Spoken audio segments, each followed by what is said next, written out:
नमस्कार दोस्तों, स्वागत है आपका यूट्यूब चैनल एवी टेक में। दोस्तों इस वीडियो में हम बात करने वाले हैं एडेड माध्यमिक इंटर कॉलेजों में प्रधानाचार्य भर्ती के बारे में। उत्तर प्रदेश में 2013 के बाद से कोई भी प्रधानाचार्य भर्ती का नोटिफिकेशन नहीं जारी किया है और शीघ्र ही चयन बोर्ड द्वारा प्रधानाचार्य भर्ती का नोटिफिकेशन जारी की सूचना विभिन्न समाचार पत्रों के माध्यम से मिल रही है। लेकिन इस बार जो प्रधानाचार्य भर्ती होने वाली है इसमें काफ़ी कुछ बदलाव आपको देखने को मिलेंगे। अभी तक जो भर्ती होती थी वो मंडल स्तर पर या कहीं होती थी और कॉलेज स्तर पर ही वहाँ पर अप्लाई करने को मिलता था और जो है पूरा का पूरा जो इस भर्ती में था करप्शन बहुत था, ठीक है, भ्रष्टाचार बहुत होता था।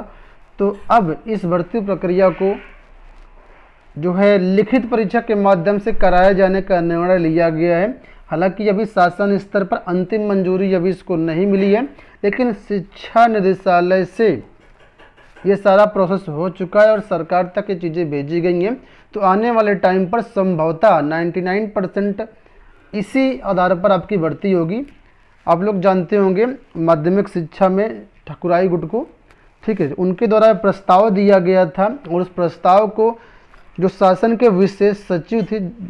विशेष सचिव जयशंकर दुबे जी थे, उन्होंने एक्सेप्ट किया है और इस भर्ती प्रक्रिया में बदलाव होने जा रहा है। तो आखिर अभी भर्ती कैसे होगी, कैसे इसमें लिखित परीक्षा होगी, कितने नंबर की लिखित परीक्षा होगी, भारांक कैसे मिलेगा, अनुभव के आधार पर कितने अंक मिलेंगे, इंटरव्यू कितने नंबर का होगा, परीक्षा पैटर्न क्या होगा, पाठ्यक्रम क्या होगा, सारी चीज़ें आपको इस वीडियो में देखने को मिलेंगी। तो वीडियो को आप लोग लाइक और शेयर जरूर कर दीजिएगा। यहाँ पर आप लोग देख सकते हैं 13 नवंबर 2021 का हिंदुस्तान समाचार पत्र है। यहाँ पर भी देखिए सूचना आपको दी गई थी प्रधानाचार्य भर्ती लिखित परीक्षा से होगी, ठीक है। तो अब सारी डिटेल्स हम आपको बताने जा रहे हैं स्टेप बाय स्टेप।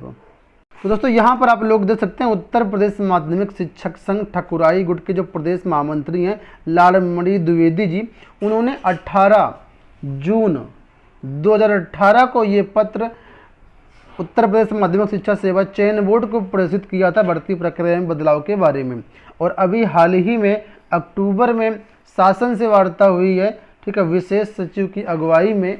तो वहाँ पर भी इन समस्त बिंदुओं पर ही जो भर्ती परीक्षा प्रधानाचार्य की थी करवाए जाने की बात करी गई है और यही सारी चीज़ें आपकी लागू होने वाली हैं प्रधानाचार्य भर्ती में। तो देखिए यहाँ पर विस्तार से दिया गया, मैं सारी चीज़ें जो इंपॉर्टेंट चीज़ें मैं आपको बताता हूँ। सबसे पहले देखिए यहाँ पर जो लिखित परीक्षा कराने की बात कही गई है वो 60% अंकों की लिखित परीक्षा होगी। यानी इस भर्ती में जो पूर्णांक होगा वो 500 नंबर का होगा। तो 500 नंबर का अगर आप 60% निकालते हैं तो आता है 300 अंक, यानी 300 अंक की आपकी लिखित परीक्षा कराया जाने का प्रस्ताव है। और इस लिखित परीक्षा में कौन कौन से सब्जेक्ट पूछे जाएंगे आपका, तो देखिए सामान्य ज्ञान से संबंधित प्रश्न होंगे, शैक्षिक अभिरुचि से संबंधित प्रश्न होंगे, शैक्षिक प्रशासन से संबंधित प्रश्न पूछे जाएंगे, विद्यालय पर्यावरण से संबंधित प्रश्न पूछे जाएंगे, स्वास्थ्य से संबंधित क्वेश्चंस होंगे, विद्यालय संचालन से संबंधित क्वेश्चंस होंगे और शिक्षा विभाग से जुड़े कानूनों की सामान्य जानकारी से संबंधित प्रश्न होंगे। और ये जो प्रश्न होंगे वस्तुनिष्ठ प्रश्न होंगे, यानी ऑब्जेक्टिव प्रश्न होंगे, मल्टीपल चॉइस क्वेश्चंस होंगे, जैसा कि विभिन्न भर्तियों में पूछे जाते हैं। तो लिखित परीक्षा के बारे में वो क्लियर हो गया कि 60% यानी 300 अंक की आपकी लिखित परीक्षा होगी और सब्जेक्ट क्या क्या आएगा। अभी इसका जो फाइनल जो डिसीजन नहीं हुआ है गवर्नमेंट से, तो जैसे ही होता तो इसका जो डिटेल्ड सिलेबस है वो भी जारी कर दिया जाएगा। तो चैनल के माध्यम से आप लोगों को बता दिया जाएगा, ठीक है।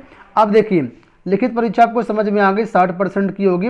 अब जो बाकी का 40% बचा उस 40% में आपका अनुभव यानी एक्सपीरियंस शामिल है, भारांक शामिल है और इंटरव्यू शामिल है। तो देखिए यहाँ पर लिखा हुआ है कि अनुभव के लिए 16% आपके अंक निर्धारित किए गए हैं, ठीक है। अनुभव के लिए 16% अंक होंगे, 16% का मतलब 80 नंबर आपके अनुभव के लिए हो जाएंगे। अब जिसको जितना अनुभव होगा उसी के अनुरूप यहाँ पर अनुभव के अंक मिलेंगे। मैं आपको बताऊंगा कम से कम कितना अनुभव होना चाहिए अभी इसी वीडियो में, ठीक है। तो 16% आपके अनुभव यानी एक्सपीरियंस के अंक हो जाएंगे आपके 80 अंक। और लिखा है शोध पत्र के साथ एमफिल जो भी अभ्यर्थी होंगे उनके लिए 2% अंक निर्धारित किए गए हैं, यानी 10 अंक। ठीक है, तो 16% यहाँ से, 2% यहाँ से 18 अंक हो गए, 18% अंक हो गए। और अगर हम लोग अंकों की बात करें, मार्क्स की बात करें, तो 80 नंबर आपके हो गए अनुभव का और 10 अंक हो गया आपका शोध पत्र के साथ एमफिल का। ठीक है, तो 90 अंक हो गए इस तरीके से। तो मैं सारी चीज़ें आपको प्रतिशत में ही बताऊंगा। इसके बाद देखिए आगे बोला गया कि डॉक्टरेट उपाधि के लिए, ठीक है, जो लोग जिनके पास डॉक्टर की उपाधि है यानी पीएचडी जो धारक हैं, उनको 7% अंक दिए जाएंगे। ठीक है, तो 16% यहाँ से, 2% यहाँ से और 7% यहाँ से, 18 7 25% अंक आपके हो गए। बच्चे 15%। तो 15% को कैसे बांटा जाएगा अभी देखिए आप लोग। ठीक है, तो जो पीएचडी होल्डर है उनको 7% अंक, अगर हम लोग मार्क्स के अनुसार चलें तो 35 अंक। ठीक है, इसके बाद अब देखिए जो लोग एमएड को किए हुए हैं तो उनको 3% अंक मिलेंगे। तो एमएड वाले छात्रों को 3% अंक मिलेंगे, यानी कि 15 अंक। ठीक है, 15 अंक आपके एमएड के लिए हो गए। तो अगर आप इनका डिस्ट्रीब्यूशन समझें तो 16% ये, 2% ये, 7% ये और 3% ये। 16 2 18 और 18 7 25 और 25 3 28% आपके अंक हो चुके। 60% आपके अंक लिखित परीक्षा में हो गए। अब बचे केवल 12% अंक। तो 12% जो अंक है वो कहाँ बटेंगे अभी देखना आप। तो फिलहाल यहाँ पर देखिए एमएड का 3% अंक दिया जाएगा। और इसके साथ साथ आपको यहाँ पर जो है जिन छात्रों ने, जिन अभ्यर्थियों ने सीमेट संस्था से डिप्लोमा लिया होगा, ये 6 महीने का लगभग डिप्लोमा होता है, डिप्लोमा इन एजुकेशनल मैनेजमेंट का, तो इसके लिए भी 3% अंक निर्धारित किए गए, यानी अधिकतम 15 अंक। ठीक है, लेकिन इस खंड के अधीन केवल 2 ही उपाधि पर विचार किया जाए, यानी या तो एमएड या तो सीमेट। ठीक है, इसमें आपको एक ही का किसी का नंबर मिलेगा। आपने एमएड भी किया हुआ, सीमेट भी किया हुआ, तो किसी एक का ही अंक आपको मिलेगा। ठीक है, अब देखिए बचे 12% अंक आपके बच्चे हैं। तो लिखा है कि साक्षात्कार के लिए पहले 15% अंकों का इंटरव्यू होता था, लेकिन अब कहा गया इनको घटा करके 12% कर दिया जाए, 60 अंक का इंटरव्यू कर दिया जाए। तो इस तरीके से आपका जो 100% कंप्लीट हो गया जो ये था जो अंकों का डिस्ट्रीब्यूशन। ठीक है, तो अब आपको सारी चीज़ें समझ में आ गई होंगी। ठीक है, एक बार मैं फिर से आपको क्लेरिफाई कर देता हूँ। यहाँ पर देखिए कि आपकी 60% की लिखित परीक्षा हो गई। ठीक है, 60% की लिखित परीक्षा। इसके बाद 16% का आपका अनुभव हो गया। इसके बाद 2% आपका एमफिल का हो गया। डॉक्टरेट का 7% और एमएड का 3%। एमएड या सीमेट में कोई एक आपको मिलेगा। और इसके बाद बचे आपके 12% अंक, तो इनको बांट दिया गया इंटरव्यू में। इंटरव्यू जो होगा वो 60 अंक का होगा। अब देखिए पहले क्या होता था, यहाँ पर जो है सहायक अध्यापक यानी टीजीटी वाले अभ्यर्थी आवेदन नहीं कर पाते थे, लेकिन अब यहाँ पर टीजीटी वाले अभ्यर्थियों को भी पात्र किया गया है।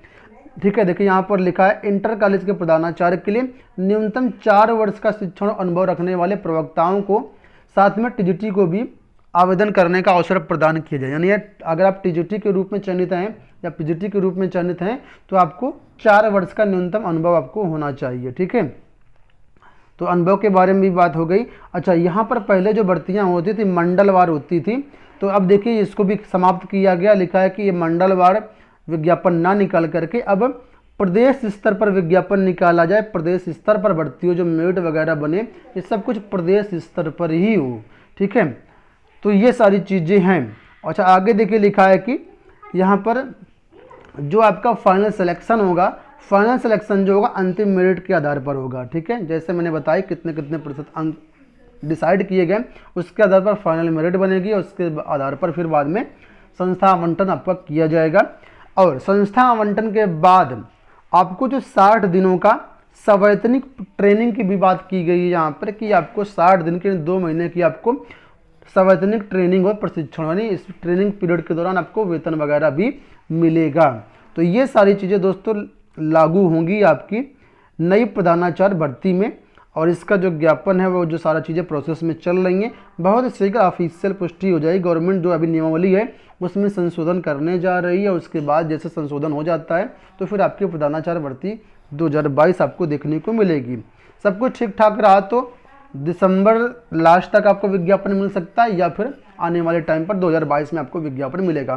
तो जो भी टीजीटी हैं, जो भी पीजीटी हैं, अगर इसके लिए आप देखना चाहते हैं, इस भर्ती प्रक्रिया में शामिल होना चाहते हैं, तो इसके लिए आपको माइंड मेकअप करना पड़ेगा।